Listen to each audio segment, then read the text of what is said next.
সময়সীমা বাড়ল এসআইআর এর 9 ডিসেম্বরের পরিবর্তে 16 ডিসেম্বর। এক সপ্তাহ পিছুলো খসড়া তালিকা প্রকাশের দিন, জানালো নির্বাচন কমিশন। এনুমারেশন ফর্ম জমার সময় বাড়ল 7 দিন। 11 ডিসেম্বর পর্যন্ত এনুমারেশন ফর্ম জমা। 7 ফেব্রুয়ারির বদলে 14 ফেব্রুয়ারি চূড়ান্ত তালিকা। এক সপ্তাহ পিছুলো খসড়া তালিকা প্রকাশের দিন। অন্যদিকে এনুমারেশন ফর্ম জমার সময় বাড়ল আরো এক সপ্তাহ। কথা বলবো, আমাদের সঙ্গে ফোন লাইনে রয়েছেন প্রতিনিধি সত্য সুন্দর ভট্টাচার্য। সত্যদার, সময়সীমা বাড়লো এসআইআর এর বিস্তারিত জানতে চাইবো। দেখো, একেবারেই তাই। যেটা রাজ্যে খসড়া ভোটার তালিকা প্রকাশিত হওয়ার কথা ছিল 9 ডিসেম্বর, সেটা 7 দিন পিছিয়ে দেওয়া হয়েছে। জাতীয় নির্বাচন কমিশনের তরফে বিজ্ঞপ্তি দিয়ে জানানো হয়েছে, সেটা শুধুমাত্র যে এ রাজ্যের জন্য তা নয়, যে 12টি রাজ্য এবং কেন্দ্রশাসিত অঞ্চলের জন্য গত 27শে অক্টোবর এই এসআইআর এর বিজ্ঞপ্তি জারি হয়েছিল, এই 12টি রাজ্যের ক্ষেত্রেই কিন্তু এর খসড়া ভোটার তালিকা অর্থাৎ ড্রাফট রোল প্রকাশের যে দিন, সেটা 7 দিন পিছিয়ে দেওয়া হয়েছে। সেটা আগামী 16ই ডিসেম্বর খসড়া ভোটার তালিকা প্রকাশিত হবে। শুধু তাই নয়, চূড়ান্ত যে ভোটার তালিকা, সেই ভোটার তালিকা প্রকাশিত হওয়ার কথা ছিল আগামী বছরের 7ই ফেব্রুয়ারি।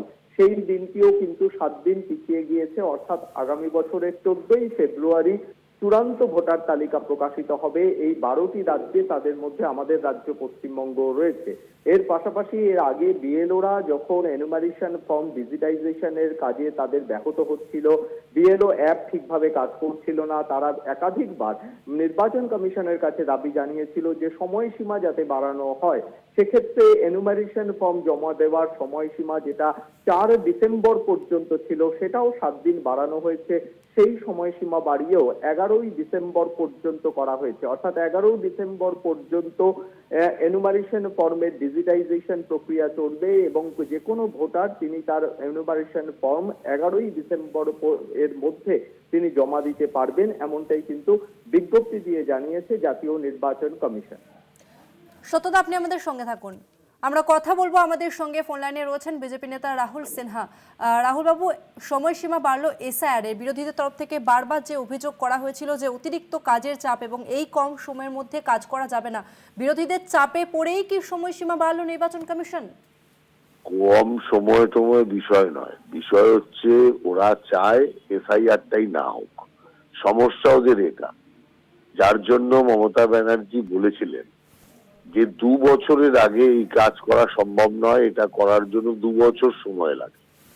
আর সেইটা দেখুন কত কম সময়ে ইলেকশন কমিশন করে দেখিয়ে দিচ্ছে যে পশ্চিমবাংলার কর্মসংস্কৃতিতে 2 বছর আর দিল্লির কর্মসংস্কৃতিতে সেখানে হচ্ছে কয়েক সপ্তাহ মাত্র।